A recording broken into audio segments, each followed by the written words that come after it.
একটা ফোন, ফোনে আওয়াজ, আলামিন তোমার ভাতিজা ইমরান মারা গেছে। এই ফোনটা শোনার পরে আমি কাইটা দিছি, বিশ্বাস করি না।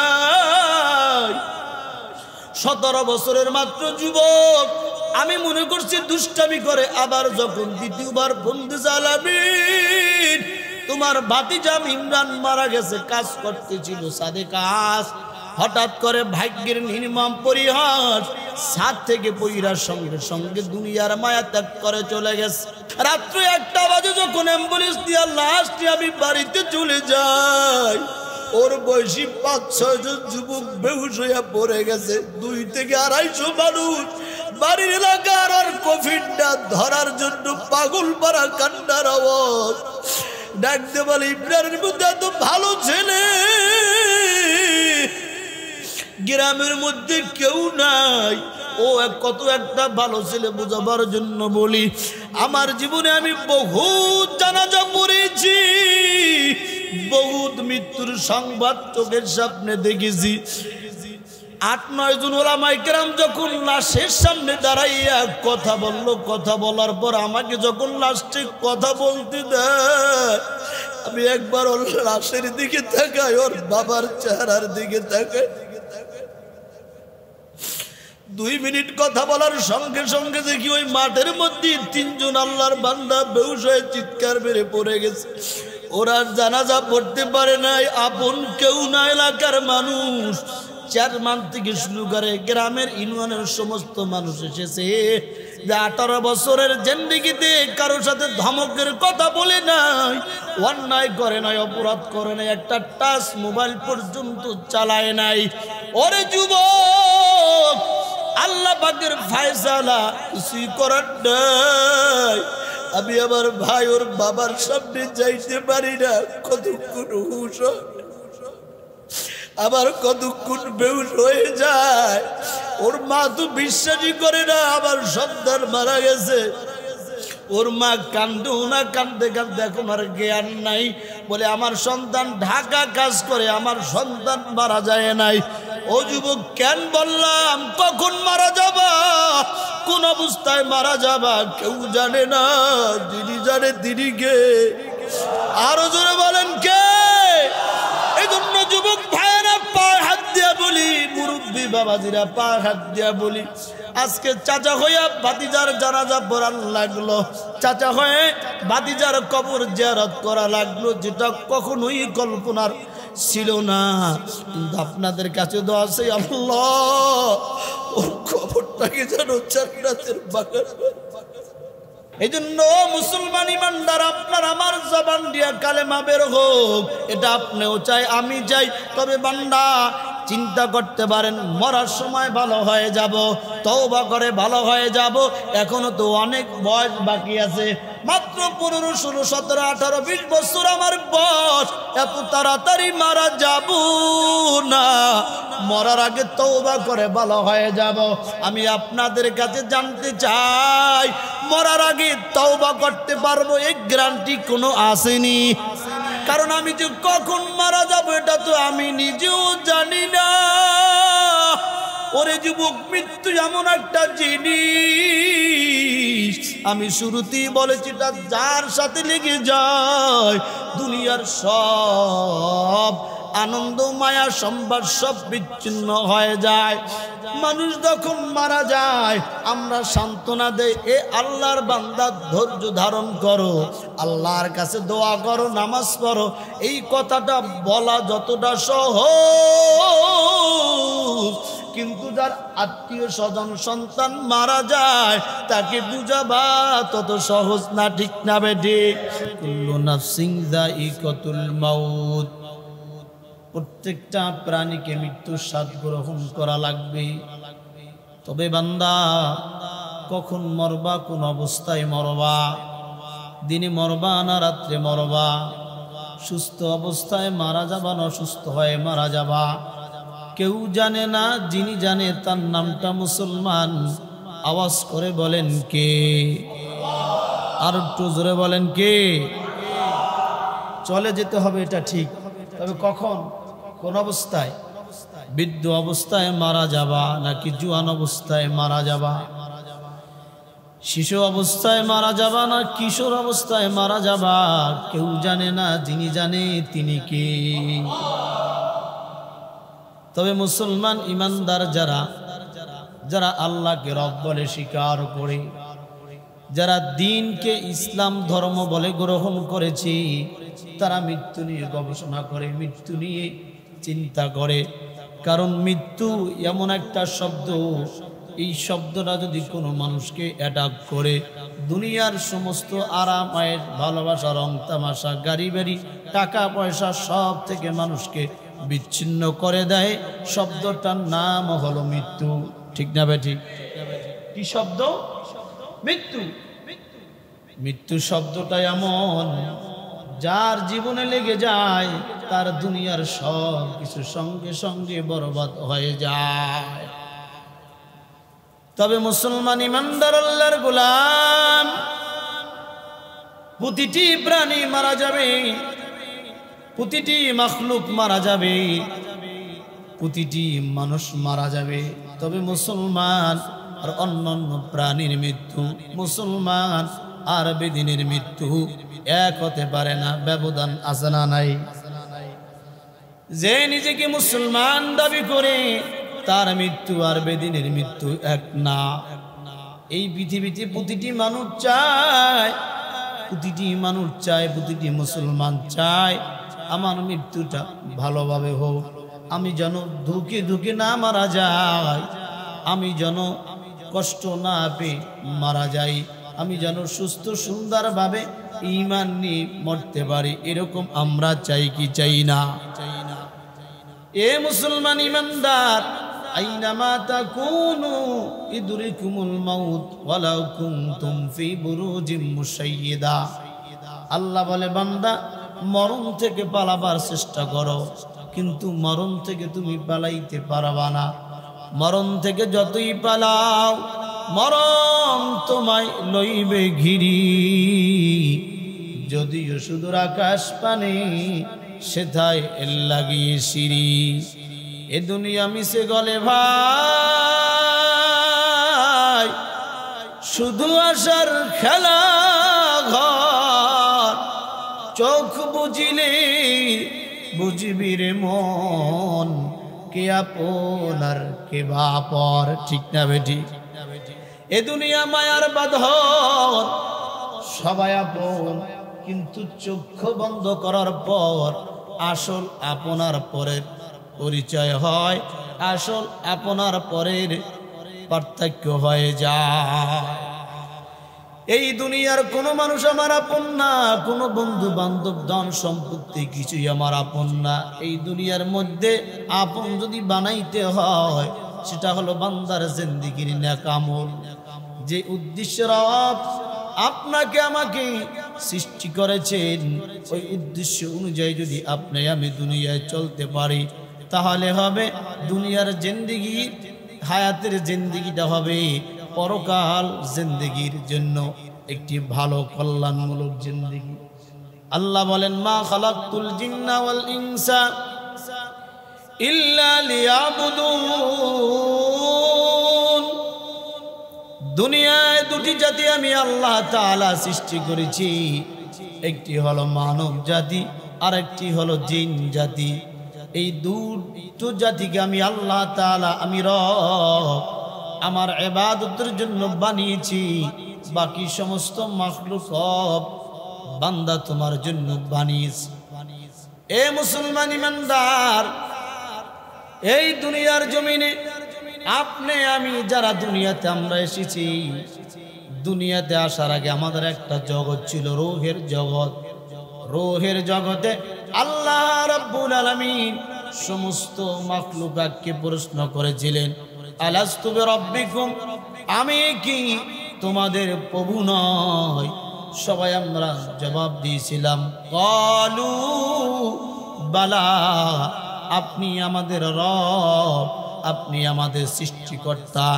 আমি আপনাদের কাছে জানতে চাই, আপনারা আমার সৃষ্টিকর্তাকে? আরো জোরে বলেন, আপনার আমার রবকে? রব বলা হয় তাকে যিনি বান্দার সমস্ত জিনিস চাওয়া ব্যতীত পুরা করে দেয়। রব তাকে বলা হয় যিনি বান্দার চাওয়া ব্যতীত সব পুরা করে দেয়। না চাইতে আল্লাহ তাআলা বান্দাকে এমন এমন নিয়ামত দিয়েছেন যেই নিয়ামত বান্দা কোনোদিন আল্লাহর কাছে চায় নাই, কিন্তু ওই নিয়ামত ছাড়া মানুষ তো দূরের কথা কোনো প্রাণীও দুনিয়ার মধ্যে বাঁচতে পারে না। এই জন্যই রব বলা হয় তাকে চাওয়াবিহীন, যিনি মানুষের সমস্ত প্রাণীর জীবনের সব কিছু আয়োজন করেন তিনি কে? ভাইরা আমার, তাহলে রূহের জগতে আল্লাহ তাআলা প্রশ্ন করেছিলেন আলাস্তু বিরাব্বিকুম, আমি কি তোমাদের রব নয়? আমি কি তোমাদের প্রভু নয়? আপনি আমি সবাই বলেছিলাম কলু বালা, আপনি আমাদের রব। কিন্তু এই দুনিয়ার জমিনে আসার পরে, জ্ঞান বুদ্ধি বিবেক হওয়ার পরে, দুনিয়ার মায়া মোহব্বতের মধ্যে পড়ে অনেক মানুষ আবার রূহের জগতে আল্লাহকে রুবুবিয়াতকে রব স্বীকার করার পরে দুনিয়ায় শয়তানের ধোঁকায় পড়ে, সম্পদের মায়ায় পড়ে, ক্ষমতার মায়ায় পড়ে, টাকার মায়ায় পড়ে, এখন আর রবকে রব বলে মানে না, ডেকে বলে দেয়ার ইজ নো গড। আল্লাহ বলতে কিছু নাই, সৃষ্টিকর্তা বলে কিছু নাই। জোরে বলেন নাউজুবিল্লাহ। আমি আপনাদের কাছে জানতে চাই, আল্লাহ আছে না নাই? এই আসমান কে সৃষ্টি করেছেন? জমিন কে সৃষ্টি করেছেন? চন্দ্র কে সৃষ্টি করেছেন? সূর্য কে সৃষ্টি করেছেন? জমিনের মধ্যে হাজারো রকম ফসলকে উৎপাদন করে, সময় মতো আসমান থেকে বৃষ্টি কে বর্ষণ করে? সময় মতো সূর্যের আলো আসমান থেকে কে দান করে? ও মুসলমান, তাহলে রব আছে না নাই? জোরে বলেন। তাহলে যারা রূহের জগতে রবকে রব বলে স্বীকার করেছে, দুনিয়ার জগতে রবকে রব বলে স্বীকার করেছে এবং রবের বিধান অনুযায়ী তার জীবন যাপন করেছে, আল্লাহ বলে এরা মরতে দেরি হবে, এদেরকে আমি আল্লাহ তাআলা জান্নাতের মেহমান বানাইতে মোটেও দেরি করব না।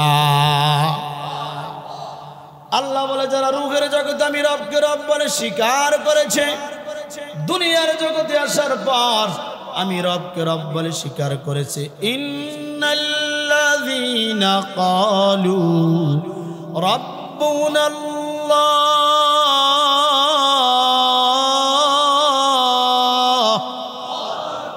সুম্মা ইসতাকামু তাতানাজ্জালু আলাইহিমুল মালাইকা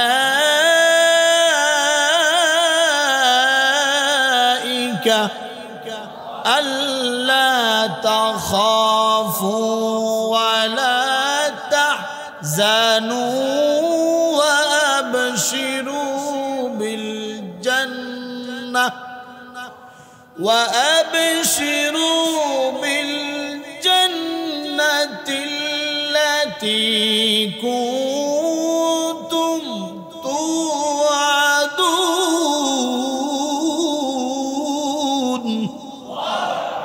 نحن أولياؤكم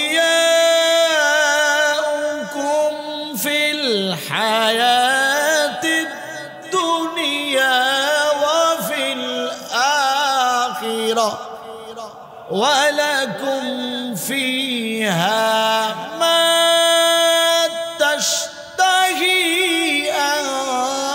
أنفسكم ولكم فيها ما تدعون نزلا من غفور رحيم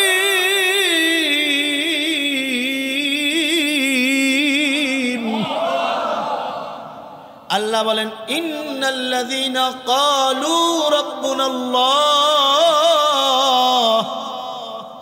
নিশ্চয়ই যারা বলেছে আমাদের রবকে, আমার আল্লাহকে জোরে দুহাত তুলে একটা ডাক দেন আল্লাহ। আল্লাহ বলে সূরা ফুসসিলাত 30 নম্বর আয়াত, ইন্নাল্লাযীনা ক্বালু রাব্বুনাল্লাহ, রূহের জগতে রবকে রব বলে স্বীকার করার পরে দুনিয়ার জমিনে আসার পর আবার বলেছে ইন্নাল্লাযীনা ক্বালু রাব্বুনাল্লাহ, নিশ্চয়ই যারা বলেছে আমাদের রব আল্লাহ, আমাদের রব আল্লাহ, এই কথা বলি বান্দা ক্ষান্ত নয়। সুম্মাস্তাকাম, এই কথার উপর ইস্তেকামাত হয়ে গেছে, দৃঢ় হয়ে গেছে। আল্লাহ বাদে আর কোনো মাবুদ নাই, আল্লাহ বাদে আর কোনো খালেক নাই, আল্লাহ বাদে আর কোনো রিজিক দাতা নাই, আল্লাহ বাদে আর কোনো সম্মান দাতা নাই। আমার জীবনের উত্থান, আমার জীবনের পতন মালিককে জবানে স্বীকার করছে আল্লাহ। এই আল্লাহ স্বীকার করি, ক্ষান্ত নাই। সুম্মাস্তাকাম, এটার উপর ইস্তেকামাত হয়ে গেছে। আমার জীবনের সব কিছু আমি আল্লাহর বিধানের কাছে সাফর্দ করে দিলাম। আল্লাহু আকবার। ভাইরা আমার গভীর মনোযোগ দিয়া বসবে। সবাই তো আল্লাহকে রব বলে স্বীকার করে, কিন্তু সবাই এই কথার উপর ইস্তেকামাত না, দৃঢ় না, বিশ্বাসী না। উদাহরণ দিলে বুঝবেন, যারা মনে করে আল্লাহ আমার রব, আল্লাহ আমার সব, তারা জীবনের সব কিছু কার কাছে চায়? আরো জোরে বলেন। তাদের জীবনও যদি চলে যায়, দুর্গা পূজায় যাইয়া মূর্তির কাছে বলে না, ও দেবতা তুমি আমার জীবনের কল্যাণ কইরো। নাউজুবিল্লাহ জোরে বল। মসজিদে আইসা আল্লাহর কাছেও চায়। আবার নামদারি কিছু মুসলমান হিন্দুদের দুর্গা পূজায় যাইয়া মূর্তির কাছেও চায়, আছে না নাই? তাহলে এরা মুখে স্বীকার করছে রব আল্লাহ, আমার জীবনের সব কিছু আল্লাহ, কিন্তু এটার উপর ইস্তেকামত হতে পারে নাই। আল্লাহকেও মানে, মাঝে মাঝে আবার দেবদেবীকেও মানে, আল্লাহকেও মানে, মাঝে মাঝে পীর বাবাকেও মানে, আল্লাহকে মানে, মাঝে মাঝে মাজারকেও বিশ্বাস করে, আল্লাহকে মানে, মাঝে মাঝে ফকিরকেও বিশ্বাস করে, আল্লাহকে মানে, মাঝে মাঝে গণককেও বিশ্বাস করে, আছে না নাই? তাহলে আল্লাহ বলছে ইন্নাল্লাযীনা ক্বালু রাব্বুনাল্লাহ,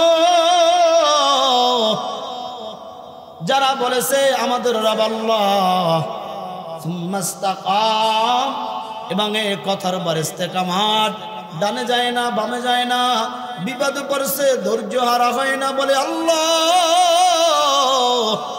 তুমি বিপদ দিয়েছো, বিপদ মুক্তি করার মালিক তুমি আল্লাহ। আবার ধন সম্পদ দিয়ে ভরপুর করে দিছে, তখন বান্দা নাফরমানি করে না, বলে আল্লাহ এই সম্পত্তির মালিক আমি না, তুমি আমাকে দিয়েছো তোমার শকর, মৃত্যু পর্যন্ত যেন তোমার রাহে ব্যয় করতে পারি, আছে না নাই? এটা কি বলা হয়? জবান দিয়ে রবকে স্বীকার করার পর তার বাস্তব জীবনে প্রত্যেকটা জায়গায় রবের হুকুম মেনে চলার নাম হলো রবকে রব বলে স্বীকার করা। এবার আল্লাহ বলে যারা ইস্তেকামাত হয়ে গেছে তাদের জন্য সুসংবাদ। সুম্মাস্তাকাম, আল্লাহ বিশ্বাস করে রবের স্বীকৃতি দিয়ে ইস্তেকামাত হয়ে গেছে। তাতানাজ্জালু আলাইহিমুল মালাইকা আল্লা তাখাফু ওয়া লা তাহজানু ওয়া আবশিরু বিল জান্নাতিল্লাতী কুনতুম তুআদুন।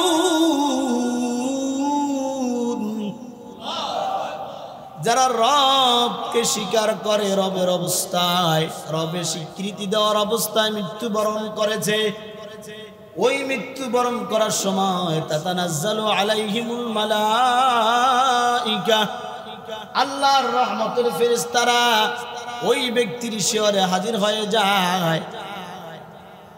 ফেরেশতারা আইসা বলে তাতানাজ্জালু আলাইহিমুল মালাইকা আল্লা তাখাফু ওয়ালা তাহজান, ভয় করো না, টেনশন করো না। বলেন আল্লাহু আকবার। মৃত্যুর সময় কাদের কাছে ফেরেশতারা আসে? যারা রবকে রব মাইনা মৃত্যুর দুয়ারে ঢলে পড়ছে, তারা যখন মুমূর্ষ অবস্থায় চলে যায়, তাতানাজ্জালু আলাইহিমুল মালাইকা, ফেরেশতারা তাদের কাছে আসে, এসে বলে আল্লাহ তাখাফু লা তাহজান, ভয় করো না, টেনশন করো না, তোমাদেরকে আল্লাহর পক্ষ থেকে জান্নাতের সুসংবাদ দেওয়ার জন্য এসেছি, যে জান্নাতের কথা তোমাদের রব তোমাদের জন্য ওয়াদা করেছে। আল্লাহু আকবার। ও মুসলমান ইমানদার, আমি আপনাদের কাছে জানতে চাই, মরার সময় ফেরেশতারা আইসা আপনার আমার কাছে জান্নাতটাকে তুলে ধরুক, জান্নাতের সুসংবাদ শোনা চাই কি চাই না? তাহলে কি করতে হবে? রবকে রব বলে স্বীকার করে রবের এই কথার উপর ইস্তেকামত হতে হবে। ইন্না সলাতি ওয়া নুসুকি ওয়া মাহইয়ায়া ওয়া মামাতি লিল্লাহি রাব্বিল আলামিন। রবকে রব বলে স্বীকার করার পরে আল্লাহর বান্দার নামাজ, রোজা, হজ, যাকাত, কুরবানি, বেঁচে থাকা, মরে যাওয়া, জীবন যাপন একজনের জন্য হবে। তিনি কে? আরো জোরে বলেন, তিনি কে? ও মুসলমান ইমানদার আল্লাহর গোলাম, আল্লাহর বিধান মানার পরে যারা মৃত্যুবরণ করবে তাদের মৃত্যুর কিছু আলামত আছে, ভালো আলামত। যে আলামত গুলা দেখলে পরে দুনিয়ার মানুষ বুঝতে পারবে এই মানুষটা ভালোভাবেই মৃত্যুবরণ করেছে, আল্লাহ তাকে পছন্দ করেছে। আল্লাহর নবী মুহাম্মদুর রাসূলুল্লাহ সাল্লাল্লাহু আলাইহি ওয়াসাল্লাম বলেন, আল্লাহ যদি কোনো বান্দার কল্যাণ চান, ভালো চান, তাহলে মৃত্যুর আগে তার থেকে ভালো ভালো কাজ নেন, নেক কাজ করার তৌফিক হয়।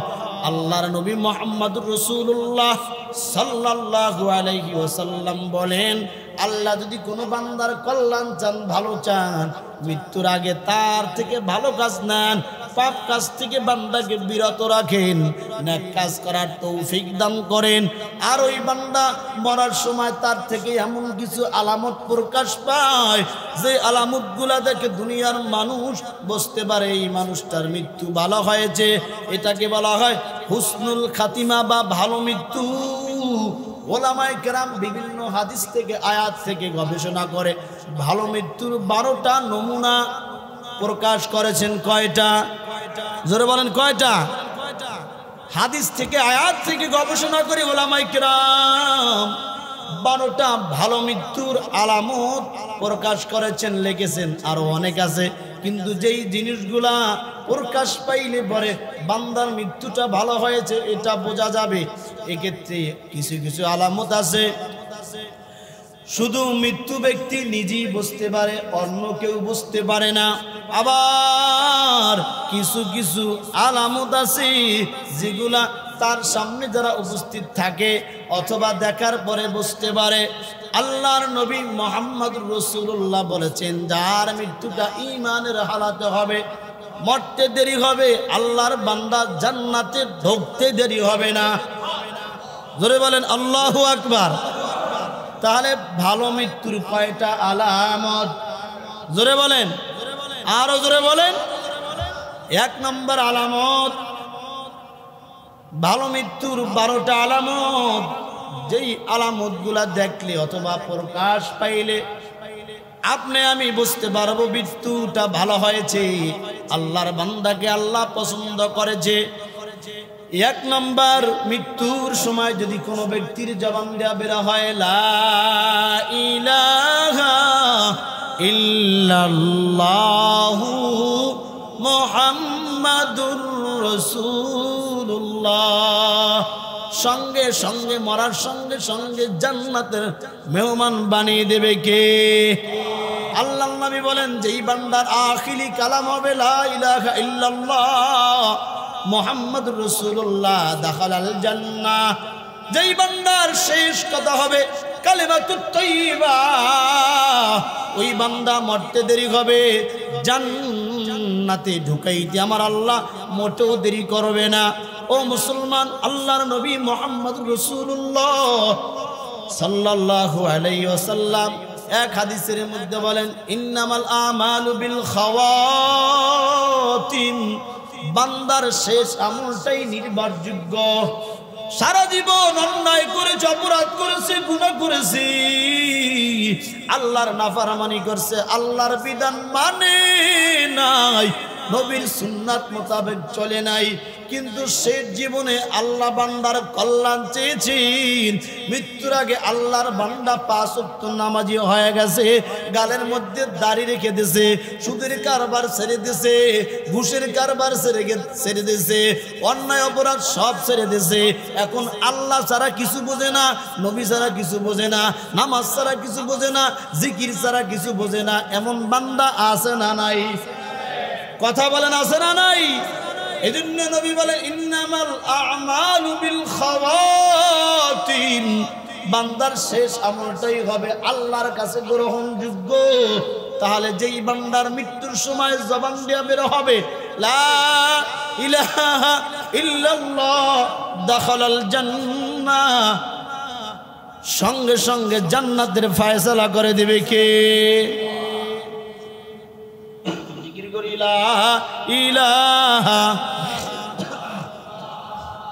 তেল বের হবে, মধু থাকলে মধু বের হবে, দুধ থাকলে দুধ বের হবে, কেরোসিন থাকলে কেরোসিন বের হবে, ময়লা থাকলে ময়লা বের হবে। ঠিক না বে ঠিক? আপনার আমার কলবে যদি আল্লাহর মহব্বত থাকে, কালেমার জিকির থাকে, আল্লাহর পয়গম্বরের মহব্বত থাকে, তাহলে মরার সময় জবান দিয়া কালেমা বের হবে। আল্লাহ না করুক, খোদা না খাস্তা, অন্যায় অপরাধ করতে করতে জিন্দিগি যদি শেষ হয়ে যায়, মরার সময় আপনার আমার জবান দিয়া কালেমা বের হওয়ার কোনো সম্ভাবনা। এই জন্য মুসলমান ইমানদার, আপনার আমার জবান দিয়া কালেমা বের হোক, এটা আপনিও চাই, আমি চাই। তবে বান্দা চিন্তা করতে পারেন, মরার সময় ভালো হয়ে যাব, তওবা করে ভালো হয়ে যাব, এখনো তো অনেক বয়স বাকি আছে, মাত্র 15, 16, 17, 18, 20 বছর আমার বয়স, এত তাড়াতাড়ি মারা যাব না, মরার আগে তওবা করে ভালো হয়ে যাব। আমি আপনাদের কাছে জানতে চাই, মরার আগে তওবা করতে পারবো এই গ্যারান্টি কোনো আসেনি? কারণ আমি যে কখন মারা যাব এটা তো আমি নিজেও জানি না। ওরে যুবক, মৃত্যু এমন একটা জিনিস, আমি শুরুতেই বলেছি, এটা যার সাথে লেগে যায় দুনিয়ার সব আনন্দ মায়া সম্ভার সব বিচ্ছিন্ন হয়ে যায়। মানুষ যখন মারা যায় আমরা সান্ত্বনা দেই, এ আল্লাহর বান্দা ধৈর্য ধারণ করো, আল্লাহর কাছে দোয়া করো, নামাজ পড়ো। এই কথাটা বলা যতটা সহজ, কিন্তু যার আত্মীয় স্বজন সন্তান মারা যায় তাকে বুঝাবা তত সহজ না। ঠিক না বেঠি?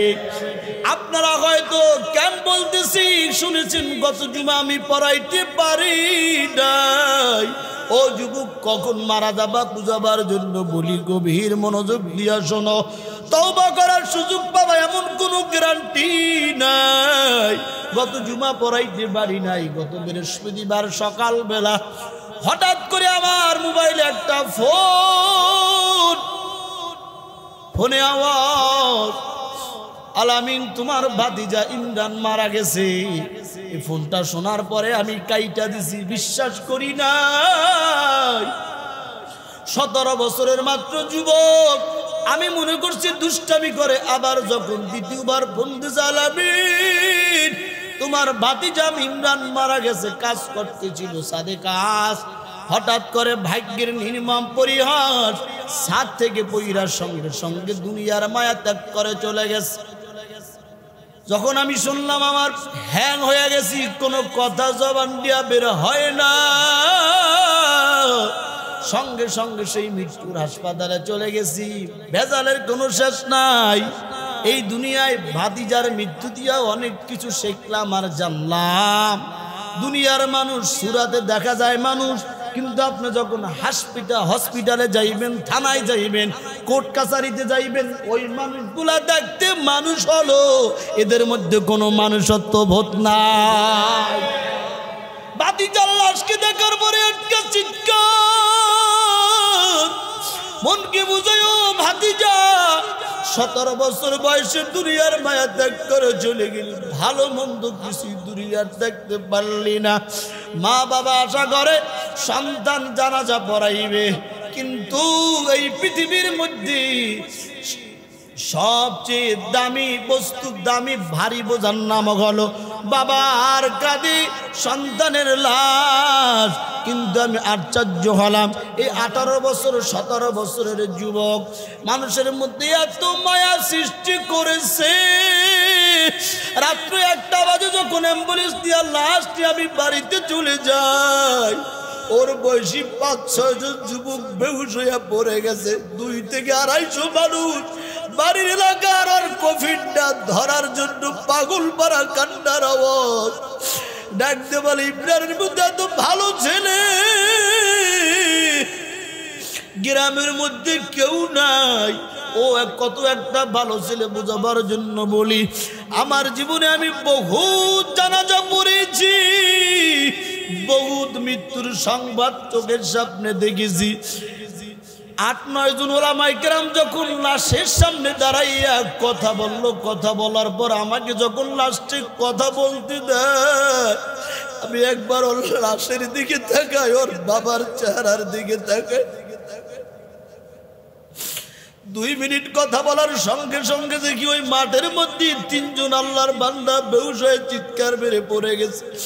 ওরা জানাজা পড়তে পারে নাই, আপন কেউ না, এলাকার মানুষ, চেয়ারম্যান থেকে শুরু করে গ্রামের ইউনিয়নের সমস্ত মানুষ এসেছে।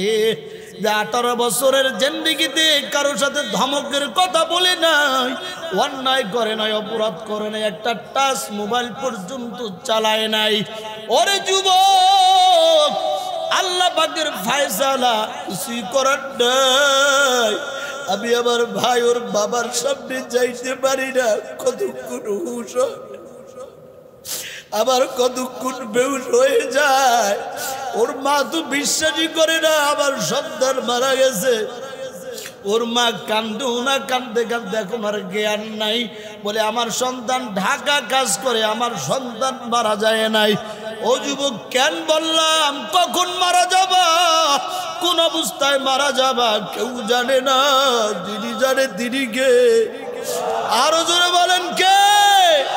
এই জন্য যুবক ভাইয়েরা পায়ে হাত দিয়া বলি, মুরব্বী বাবাজিরা পায়ে হাত দিয়া বলি, আজকে চাচা হইয়া ভাতিজার জানাজা পড়ার লাগলো, চাচা হয়ে ভাতিজার কবর জিয়ারত করা লাগলো, যেটা কখনোই কল্পনার ছিল না। কিন্তু আপনাদের কাছে তো আছে, আল্লাহ ওর কবরটাকে যেন জান্নাতের বাগান।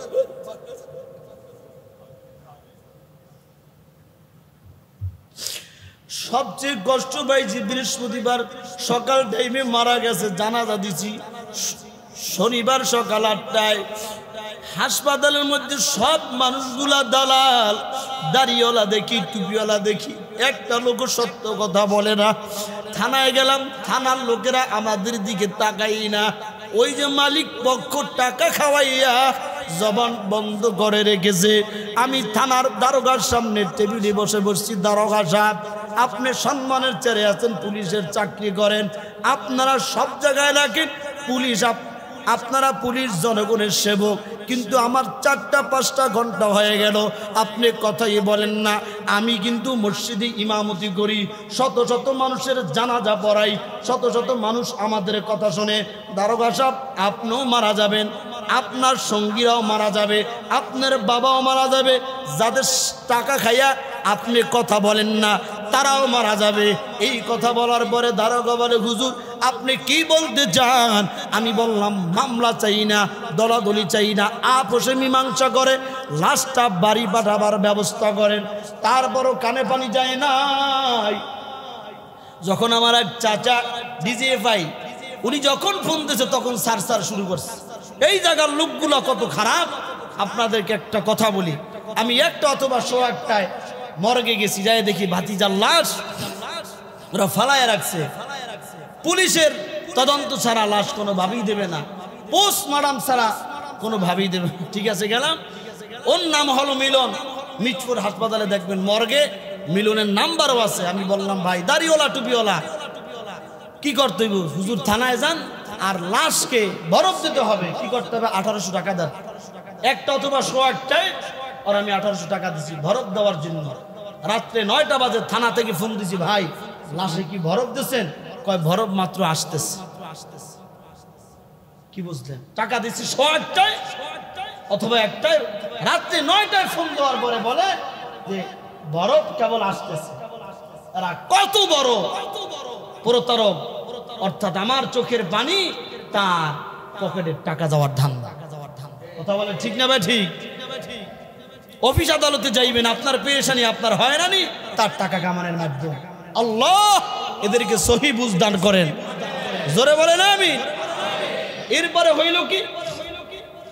শুক্রবার সকালে পোস্টমর্টম করে 11টার মধ্যে লাশ দেবে। 8টা বাজে আইসা বসে রয়েছি, কয় আসতেছে। আসলো 11টা বাজে আইসা মর্গ থেকে বের করে ডুম করে ঢুকাইলো, কয় 12টার মধ্যে দিয়া দেবে। 12টা বাজলো, জুমার নামাজ পড়লাম। 1টা বাজলো, 2টা বাজলো, 3টা বাজলো, 4টা বাজে কয় ডাক্তার আসতেছে। 4টা বাজে ডাক্তার আসছে, আইসা কাটটা সিরা ফালাই রাখছে। এরপরে বলে গোসল করানোর লোক আসবে 5:30 বাজে। সেই লাশ হাতে ভাই। শুক্রবার মাগরিবের আজানের সময় চিন্তা করলাম, আসলে ইসলাম ছাড়া, মানবতা ছাড়া, কোরআন ছাড়া কোন মানুষ প্রকৃতপক্ষে মানুষ হতে পারে না। আমরা যে কান্না করবো সেই ন্যূনতম সময়টা আমরা পাই নাই, পেরেশানি। আর এরা আমাদের লাশ নিয়ে ব্যবসা শুরু করছে। এর মধ্যে আবার একটা দালাল করছে, হুজুর আমার বাড়ি আপনাদের এলাকায়, ছেলেটা যেমনি কাদা ছিঁড়ে ছাড়া সুন্দরভাবে যাইতে পারে, আমি আছি, কোনো টিউশন নাই, প্রথম মনে করছি ভালো। দেখলাম এই বেটায় ওই কন্ট্রাক্টরের বড় দালাল, ওর থেকে লাখখানিক টাকা খাইয়া পরে এখন থেকে মেন সময় পালাই। এই জন্য বেশিরভাগ ক্ষেত্রে হসপিটাল, কোর্ট, কাছারি, থানায়, এটা আমার নিজের অভিজ্ঞতা থেকে এই কথা আমার মিডিয়া যাবে, অরিজিনালি এরা দেখতে মানুষ দেখা যায়, এদের মধ্যে মানুষত্ববোধ বলতে কোনো শব্দ নাই। চিন্তা করে দেখবেন। এই জন্য টুপিওয়ালা, ইসলামওয়ালা, কোরআনওয়ালা, নামাজি প্রত্যেকটা সেক্টরে দরকার আছে না নাই? যদি নামাজি থানায় থাকে, থানাটা একটা মসজিদে পরিণত হয়ে যাবে। যদি নামাজি হসপিটালে থাকে, হসপিটালটা একটি বিশ্ববিদ্যালয়, ইসলামিক ইউনিভার্সিটিতে পরিণত হয়ে যাবে। যদি নামাজি আল্লাহওয়ালা সব জায়গায় থাকে, প্রত্যেকটা জায়গায় দুর্নীতি বন্ধ হয়ে যাবে, চাঁদাবাজ বন্ধ হয়ে যাবে, ঘুষ বন্ধ হয়ে যাবে। ঠিক না ঠিক? শুধু ঠিক বলবেন না, ওই জায়গায় যদি আপনি থাকতেন, আপনি হেরস্ত হইতেন। আমি জীবনও কোনো সময় থানা ফেস করি নাই, হসপিটাল ফেস করি নাই। ফেস করার পরে বাস্তব অভিজ্ঞতা থেকে বুঝলাম, এরা দেখতে মানুষ হলো, এরা মানুষ রূপী জানোয়ার আর শয়তান। আল্লাহ এদের থেকে আমাদের জান, মাল, ঈমানকে হেফাজত করেন। আল্লাহ আমাদের সবাইকে কল্যাণ করা উত্তম মৃত্যু দান করেন, বলেন আমিন।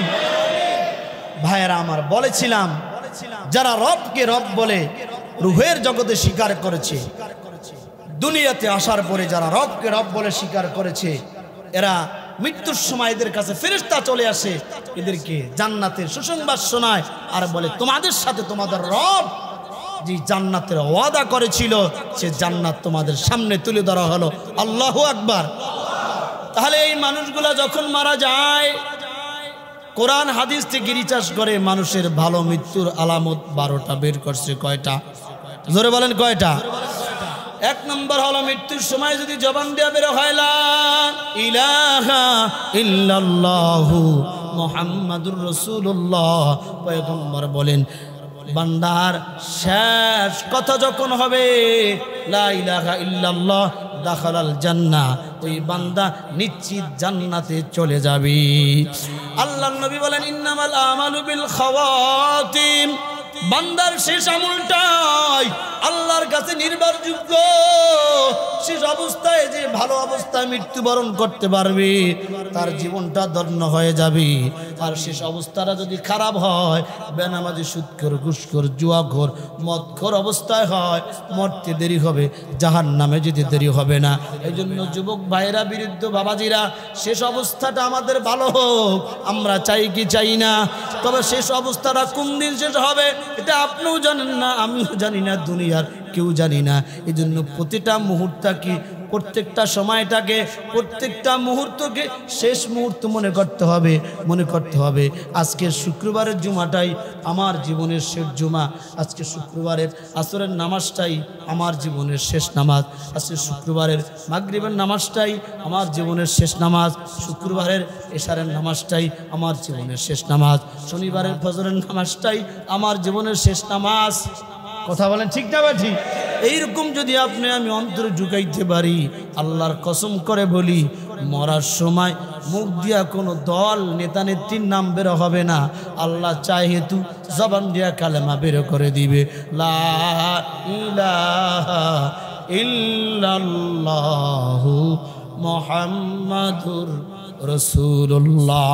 ভালো মৃত্যুর আলামত একটা বললাম, আরও আছে 11টা। আল্লাহ পাক রব্বুল আলামিন যদি আমাকে সুস্থ রাখেন, ভালো রাখেন, আপনারা যদি আসেন, বাকি জুমায় অন্যগুলো বলা হবে। আল্লাহ পাক সেই পর্যন্ত আমাকে আপনাদের সবাইকে ভালো রাখেন, সুস্থ রাখেন, সকল প্রকার বিপদ আপদ বালা মুসিবত থেকে আল্লাহ তার কুদরতের দ্বারা হেফাজত করেন। জোরে বলেন আমিন। সবাই মিল্লা জোরে বলেন আমিন। ওমা আলাইনা ইল্লাল বালাগ। আসসালামু আলাইকুম।